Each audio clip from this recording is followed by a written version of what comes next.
రాయలసీమ ఎత్తిపోతల గురించి మాట్లాడుతున్నాం. అసలు వాటర్ స్కీమ్స్ గురించి మీకు ఏం తెలుసు? ఏనాడు అవగాహన ఉంది మీకు?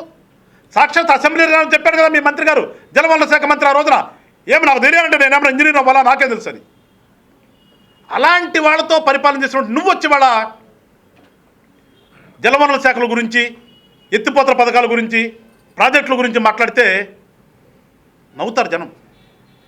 ఏ రకంగా పోలవరాన్ని కంప్లీట్ చేస్తున్నామో చూడు. ఉన్నటువంటి రాష్ట్రంలో ఉన్నటువంటి ఇరిగేషన్స్ మైనర్ కానీ మేజర్ కానీ మొత్తాన్ని కూడా కంప్లీట్ చేసి మళ్ళా 2 సంవత్సరాల్లో ప్రజలకి వాటర్ ఇబ్బంది అనేది లేకుండా ఏ రకంగా చేస్తామో చూడు జగన్మోహన్ రెడ్డి గారు. అంతేగాని మళ్ళా ప్రాంతాల మధ్యన చిచ్చు పెడదామని ఏదో రాయలసీమని ఉన్నటువంటి ప్రాజెక్టులు నిర్వీర్యం చేస్తున్నారు, వాటిని ఎవరికి తాకట్టు పెట్టారు. పిచ్చి పిచ్చి పదాలు వాడద్దు దయచేసి. ఏదో ఒక పాంప్లెట్ లాగా ఏదో పేపర్ ఉంది కదా, సొంత పేపర్ ఉంది కదా అని చెప్పేసి ఎక్కడైనా చూస్తామా ఈ రకంగా? ఒకసారి దయచేసి ప్రజలందరూ గమనించండి.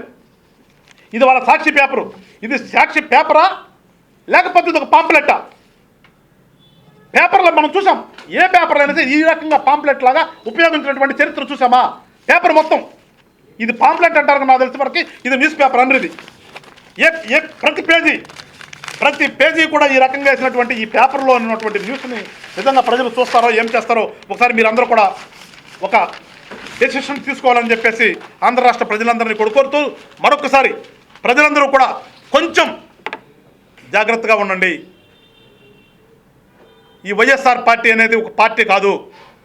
దాంట్లో ఉన్న వాళ్ళకి రోజు రోజుకి మతి భ్రమించినట్లుగా ప్రవర్తన చేస్తున్నారు. అందుకని వీళ్ళ నుంచి ఎప్పటికైనా సరే ఏ సందుల్లోనో గొంతుల్లోనో ప్రజలకు కూడా కొన్ని ఇబ్బందులు కలిగే అవకాశం ఉంది. ఎందుకంటే వాళ్ళ ప్రవర్తన సరిగా లేదు కాబట్టి కొంచెం ఆ నాయకులతో జాగ్రత్తగా ఉండండి అని చెప్పేసి ఆంధ్ర రాష్ట్ర ప్రజలందరూ కోరుకుంటూ మరొకసారి ప్రజలందరికీ కూడా రానున్నటువంటి సంక్రాంతి శుభాకాంక్షలు జనసేన పార్టీ నుంచి తెలియజేస్తూ ఈ సంవత్సర కాలం అంతా కూడా అందరి భవిష్యత్తు బాగుండాలని చెప్పేసి జనసేన పార్టీ తరఫున అందరికీ శుభాకాంక్షలు తెలియజేస్తూ మరొకసారి వైఎస్ఆర్ పార్టీ పెద్దలందరూ కూడా కొంచెం మారే ప్రయత్నం చేయండి అని చెప్పేసి తెలియజేస్తూ సెలవు తీసుకుంటాను. జై హింద్, జై జనసేన.